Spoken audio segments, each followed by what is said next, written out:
Putin ने एक कार्यक्रम में कहा कि भारत और चीन जैसे देश स्वाभिमानी जो कभी किसी के सामने नहीं झुकते। उन्होंने साफ कहा, भारतीय लोग कभी भी किसी के सामने अपमान स्वीकार नहीं करेंगे। पुतिन ने वार्निंग दे दिया किसी को। वार्निंग क्या दिया है कि एक रेड लाइन है, अगर आपने भारत को तंग किया या उसके साथ युद्ध किया, अटैक किया, तो ये ऐसा लगेगा जैसे कि रशिया के ऊपर युद्ध किया है। अभी तो आपने पाकिस्तान का सुना था कि सऊदी अरेबिया के साथ हाथ जोड़ लिया कि एक दूसरे की हेल्प करेंगे। यहां पुतिन सीधी धमकी देते हैं। धमकी किसको दिया? मैं प्रधानमंत्री मोदी को जानता हूं, वो कभी ऐसे कदम नहीं उठाएंगे जो देश के सम्मान के खिलाफ। पाकिस्तान को चोट पहुंचाना बहुत जरूरी है। अब पाकिस्तानियों को यह लगता है कि क्योंकि डोनाल्ड ट्रंप के एडमिनिस्ट्रेशन के क्लोज आ गए, डोनाल्ड ट्रंप के क्लोज आ गए, तो उस चीज का फायदा उठाएंगे और भारत के अंदर ये फिर से टेररिस्ट भेजेंगे। I am ashamed। मैं तो इनके कॉन्डक्ट पे तो हैरान हो गया हूं। I am shocked. माने हिंदुस्तान, ऐसा लगता है कि ये हिंदुस्तान का एजेंट है। पुतिन की एक स्टेटमेंट है, I stand with Modi, I stand with Bharat. साल हो गए, अब तो साल हो गए, पूरी दुनिया में ये खबरें ही चलती दिखाई देती हैं कि मोदी के गुण गाए जा रहे हैं, मोदी को सल्यूट किया जा रहा है, मोदी की तारीफें की जा रही हैं। तो अब हुआ कुछ यूं है कि भारत के वजीर आजम नरेंद्र मोदी साहब को एक और दुनिया के बड़े लीडर ने सल्यूट कर दिया। आपको लगेगा ये पाकिस्तान को दिया होगा, हो सकता है अमेरिका को दिया हो, लेकिन आपका आंसर मैं सुनना चाहूंगा क्योंकि धमकी दोनों को नहीं दिया है। और वो कहते जी भारत के ऊपर हम ज्यादा बड़ी इन्वेस्टमेंट्स करने जा रहे हैं, बड़ा कुछ करने जा रहे हैं। एक तो जारी बात है इंडिया का, वो समझते हैं कि हमारे साथ स्पेशल रिलेशनशिप है। This is Putin what he said. हमारा कभी भारत के साथ कभी कोई मसला ही नहीं रहा। वो ये कहते हैं हमारा भारत के साथ कोई मसला ही नहीं रहा। We had never had an issue with Bharat. Modi जो है वो एक रीजनेबल और वाइज लीडर है। ये पुतिन ने ये कह दिया जो इंडिया के नेशनल इंटरेस्ट को देखता है। और ये जो इन्होंने बार बार फैसला किया था कि जो अर्ली दिसंबर में पुतिन आएंगे, ये क्यों फैसला हुआ है?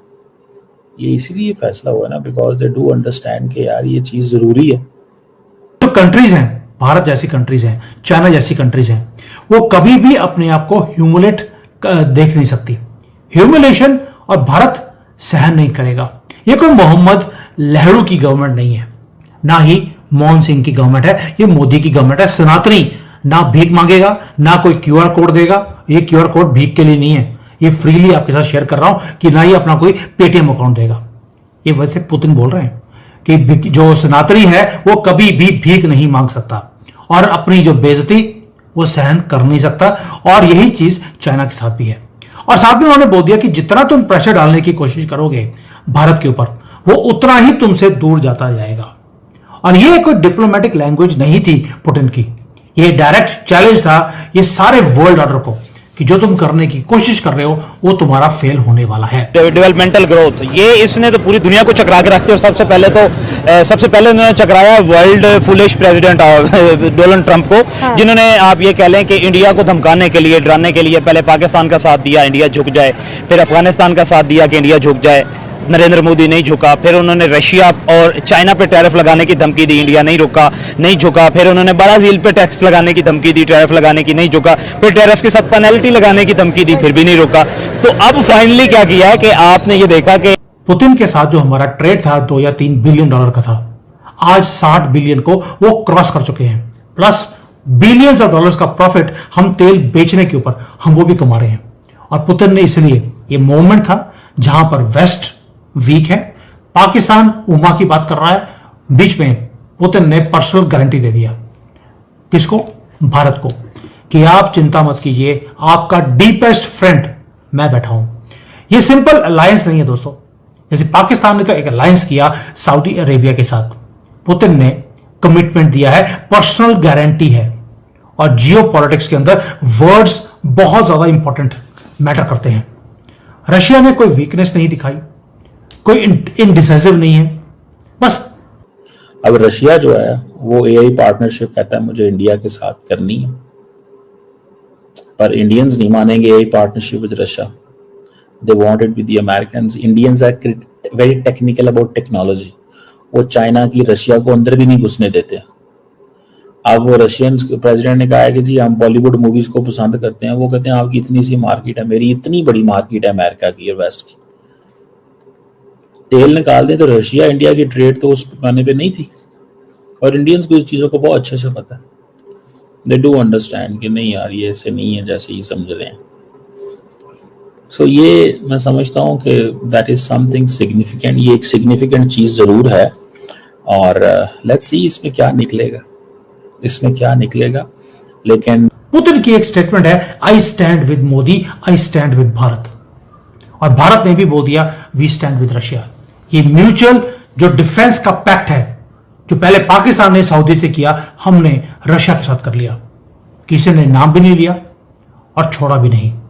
और दोस्तों इसके साथ साथ आप देखिए अब हो क्या रहा है, बड़ी इंटरेस्टिंग चीज है। रशिया भारत ये काम कर रहे हैं, चाइना और भारत भी काम कर रहे हैं। मैंने जोहो के ऊपर वीडियो बनाया था कि जहां पर जोहो अब एक मेजर प्लेयर बन के आ रहा है चाइना के अंदर, जहां पर गूगल, फेसबुक, माइक्रोसॉफ्ट ये ऑपरेट ही नहीं कर सकते, बैंड है। भारत को रेड कारपेट चाइनीज गवर्नमेंट ने दे दिया। यह है भारत जो रिप्लेस करता जा रहा है वेस्ट की टेक डोमिनेंस को।